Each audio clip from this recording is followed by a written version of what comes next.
GMC trucks built between 1999 and 2014 can run past 300,000 miles because some never had active fuel management at all, which makes the cheapest ones on the lot the safest bet you can make.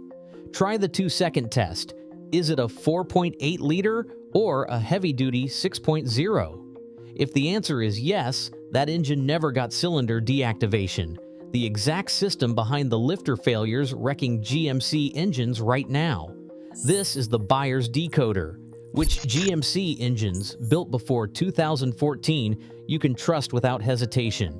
Which ones still hide that same modern flaw, and how 5 minutes at a door jam tells you which one you're looking at. Modern GMC buyers are scared of a specific system, whether or not they know its name: active fuel management.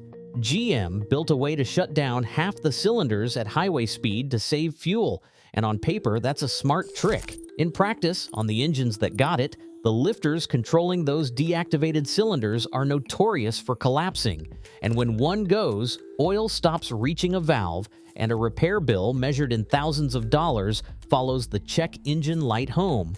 Search that lifter failure by name, and you'll find years of owners describing the same breakdown on the same handful of engine codes, one thread after another. Almost nobody explains that this technology has a start date. Before a certain point, GM wasn't running cylinder deactivation on these trucks at all.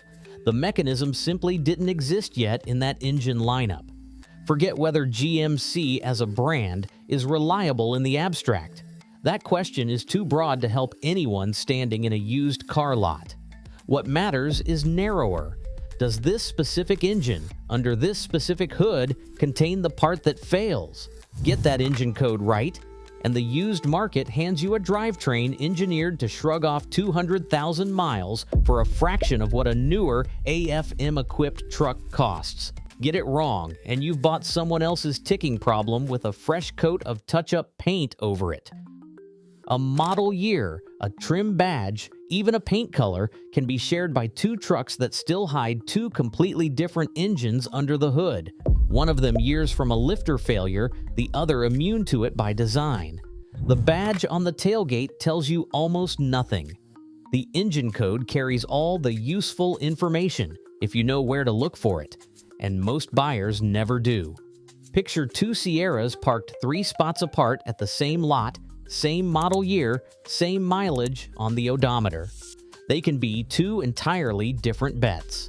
One of them is a coin flip. The other one was never a coin flip at all because the coin was never in play to begin with. Telling those two trucks apart before you sign anything is the entire point of what follows. This isn't a niche worry limited to a handful of unlucky owners either. GM truck forums have entire sections built around this one failure, and mechanics who specialize in these trucks describe the same pattern from the other side of the service bay. The calls about a rough idle or a ticking noise trace back to the same short list of engines, almost never the ones this video is about to name. Start with the smallest V8 GMC ever bolted into a Sierra, the 4.8-liter Vortec. It ran from 1999 all the way through 2014. GM renamed it twice along the way, from the early LR4 to the mid-2000s LY2, and finally to the L20 in its last few years. Through every one of those renames, GM never gave this engine cylinder deactivation. Not in the work truck Sierra, not in the Savannah van, and not in the last unit that ever rolled off an assembly line. Owners who have put 400,000 miles on one of these are not reporting a fluke. They are describing the expected outcome of an iron block, mechanically simple V8 that GM never asked to shut half its cylinders off during a drive to chase a couple extra miles per gallon. GM introduced cylinder deactivation industry-wide to chase better fuel economy numbers on the window sticker without redesigning the engine underneath. The 4.8 simply predates most of that push, winding down toward its final production years right as the feature became standard elsewhere in GM's truck lineup. Nobody at GM sat down and decided to spare this one engine. The calendar just worked out in its favor, and every buyer shopping a 4.8 today inherits that accident of scheduling as a straightforward advantage. Dealers practically give this engine away because on paper it looks like the weak option, less horsepower than its bigger siblings, mostly bolted into no-frills work trucks nobody bragged about buying at the time. That reputation is exactly why it's cheap today, and the reputation has nothing to do with how long the thing lasts under the hood. A Sierra from 1999 through 2014 carrying a 4.8 sits among the safest used engine bets in this entire truck lineup, and almost nobody is shopping for it on purpose, which is precisely why it's still priced like an afterthought. There's a version of this story where a first-time buyer walks past one of these trucks because the window sticker says base engine and keeps looking for something with bigger numbers on the spec sheet. That instinct runs exactly backwards here. GM never bothered handing this particular engine the fuel-saving trick that turned into a decade of lifter failures for everyone else. Chasing horsepower instead is how a buyer trades a sure thing for a gamble without ever realizing the trade happened. Because this engine spans 15 model years under 3 different codes, finding one isn't a narrow window you have to hit exactly. Walk onto almost any used lot carrying full-size GMC inventory from that era, and you can reasonably expect to find one sitting there, which is not something you can say about most reliable engines in this price range. Then there's the 6.0-liter Vortec, and this is where the story gets specific, because the 6.0 was never one engine. It's a family, and only one member of that family ever caught the AFM flaw. The heavy-duty codes never had cylinder deactivation, full stop. The earlier LQ4, built for work trucks, the LQ9, built for performance SUVs, and the later LY6 and L96, which ran in 3/4 ton and 1-ton trucks and cargo vans. These are the engines under GMC's 2500 and 3500 Sierras, its Suburbans, and its work vans, with forged internals and iron blocks, engineered for towing loads that would embarrass most modern half-tons straight out of the factory. If you've made it this far and you're the kind of person who checks an engine code before handing over a deposit, subscribe now, because every video on this channel from here forward is built for exactly that habit. Which GMC engine to trust, which one to walk away from, one decoder at a time. One exception trips people up every time, the L76, a half-ton and SUV-specific 6.0 built for a short run of model years in the mid to late 2000s that did get AFM, right alongside the smaller 5.3-liter engines everyone already associates with the lifter problem. The rule here has nothing to do with blanket avoiding or blanket trusting every 6.0. Knowing precisely which engine code sits under that hood before you hand over a deposit decides everything else that follows. The confusion online gets worse right here, because a seller who doesn't know the difference will list a truck as the reliable 6.0 without ever checking which variant is bolted in underneath. The number on the fender tells you the displacement. It does not tell you the engine code, and the engine code is the only number in this entire story that matters. 2 owners, side by side, prove the point. One bought a 3/4 ton Sierra with an LY6 for hauling equipment, never touched a lifter in 200,000 miles, and has no idea how close his truck sits, on paper, to an engine everyone online complains about. The other bought a half-ton with an L76, thinking bigger displacement meant safer, and ended up with the very failure this whole video is trying to help you dodge. Same badge, same era, completely different outcome, decided by 3 characters stamped on a build plate. This is where things get debatable, and I want you weighing in down in the comments because owners are split. Search these engine codes and you'll find people claiming 400,000 miles or more on a heavy-duty 6.0 with nothing but routine oil changes behind it. No rebuild, no major repair, just 2 decades of ordinary maintenance. thread after thread repeats numbers in that same range, on the same handful of engine codes, consistent enough that it's clearly not one lucky truck sitting in one lucky driveway. Nobody ran a controlled study proving GMC longevity to a decimal point, though, so treat it as a strong pattern owners keep reporting, not a guarantee stamped at the factory. Here's the choice this comes down to. Is a bare 4.8 or a heavy-duty 6.0 with vinyl floors and zero options the smarter buy at 300,000 miles already on the odometer? Or would you rather take your chances on a nicer, newer half-ton carrying AFM and just plan your budget around a lifter job somewhere down the line? Both are strategies actual owners lean on every day, and neither one is obviously wrong. A lifter repair on a modern AFM engine typically runs into the thousands, sometimes climbing toward a full engine's worth of money depending on how far the damage spreads before anyone notices the tick. A 4.8 from before 2014 or a heavy-duty 6.0 was never exposed to that bill in the first place because the part that fails on the newer engine doesn't exist on the older one. There's no universally correct answer here, which is exactly why it belongs in the comments instead of a script. Some owners will tell you the plain spec truck with zero options is the only sensible choice at this price point. Others will tell you the newer half-ton is worth the risk for the comfort and the tech, and they'll budget for a lifter job the way they'd budget for tires. Drop your pick down below. The truck with the engine that can't fail this specific way, or the shinier one with a repair bill sitting somewhere out on the horizon. Anyone cross-shopping a used GMC right now is working through exactly this decision, whether they've put a name to it or not. Put it in plain numbers for a second. The used lot price gap between an unadorned truck from before 2014 and a nicer, newer half-ton often lands somewhere close to what a single lifter job would cost to fix. The choice isn't cheap truck versus nice truck.